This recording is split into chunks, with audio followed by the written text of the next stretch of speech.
Alain, propos d'un Normand. Le droit de grève. Nier le droit de grève, c'est aller un peu vite. Les arbitres, qui sont les citoyens, voudraient bien se faire des notions, et il leur paraît évident que chacun est maître de ses bras comme de sa maison, avec cette différence qu'on peut contester le droit de quelqu'un sur une maison, mais non son droit sur ses propres bras.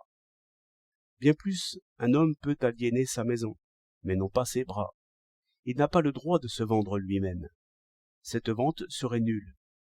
Cela fait voir que le droit de ne pas travailler, pour tel patron ou pour tel salaire, ou à tel métier trop pénible, est un des droits les plus clairs. L'esclavage est aboli, et cela est de commun consentement. Même si le maître est très puissant et si le serviteur est très faible, cela ne fera toujours qu'un esclavage de fait. Jamais les arbitres ne reconnaîtront cette dépendance comme un régime de droit. Tout contrat de travail est rompu par le refus d'une des parties, et ce principe suffit dans les cas ordinaires. Mais l'État demande plus. Il veut qu'un citoyen puisse être contraint de collaborer à un service public. L'État méprise donc le droit. La difficulté vient de ce que l'on pose des droits sans limite, et je ne sais pourquoi l'on se fait ces idoles. Des droits sans limite ne sont même pas concevables. Le droit est de consentement. Le droit suppose un contrat, et ce contrat implique que chacun en même temps donne et reçoit. Tout droit suppose coopération. Refuser toute coopération, c'est refuser et rejeter tout droit quelconque en même temps que tout devoir. Il est donc inévitable que celui qui prétend user du droit de grève accepte encore des obligations. Il n'y a point d'exemple d'un droit sans limite. J'ai le droit de circuler, mais si la rue est barrée par ordre, mon droit se trouve limité.